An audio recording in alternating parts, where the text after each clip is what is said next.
What up? Hey, I'm gonna start doing these live streams. So the topic for today is about getting better as a musician. How to make your practicing, hey now. How to make your practicing count about 10 times as much as it probably is counting now.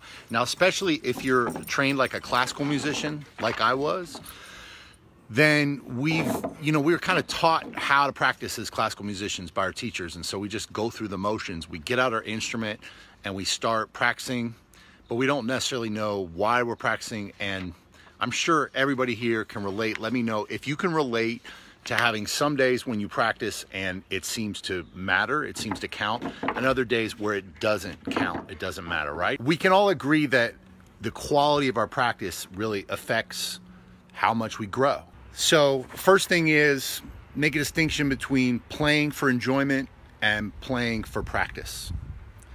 So nothing wrong with playing for enjoyment. I encourage it. I think it's great. Just make that distinction in your mind. The second thing is you should write all this down. Write it down.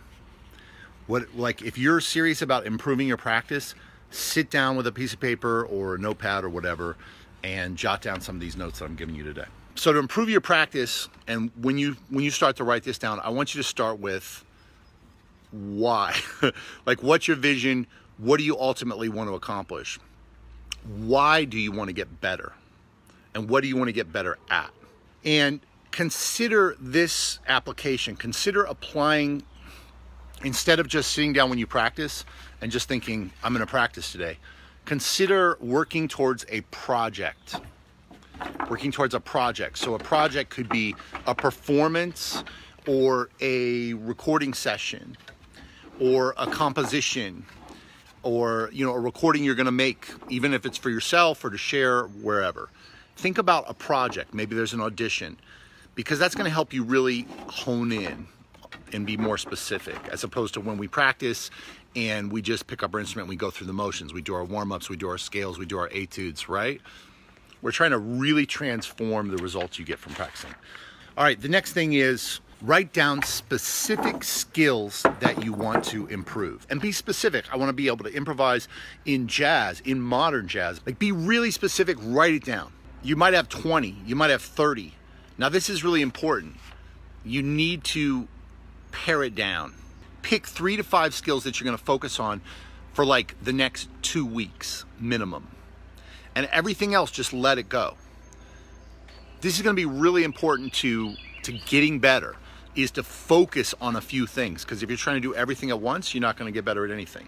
You want to give yourself 2 weeks, map out on your calendar, hey, I'm going to do 5 hours of work on these things over the next 2 weeks, for example. That's reasonable, right? And then you want to measure it over time. You can record yourself, or you can just, check in with yourself at the end of a couple days. Be like, how's this going? How's the progress going on this particular goal or that particular goal? You want to get some feedback. You want to get some support. So an obvious way to do that is with a private teacher, but it doesn't have to be a private teacher. It could be like a jamming partner. Somebody that's a friend of yours that you say, hey, let's be accountability partners. Let's get together and let's play a little bit. I want to play some things for you. You don't even have to get together physically. You could send a video to someone. So you can make a video, like just a 30-second video, and send it to someone and say, hey, I'm working on my intonation. What do you notice here? Give me some feedback. Getting feedback is really important. I have a lot of people in my Creative Strings Academy that get feedback from me. They actually submit videos to me. That's a free benefit that they get with the Creative Strings Academy. You can get a free trial for that if you like. And the final thing is get accountability. And again, accountability comes from a teacher, because you sign up to show up for that teacher at a certain time and you pay money for your lesson. And so that inspires you to actually practice for that lesson, right? So accountability is important. You've got to create it for yourself somehow. Let me review.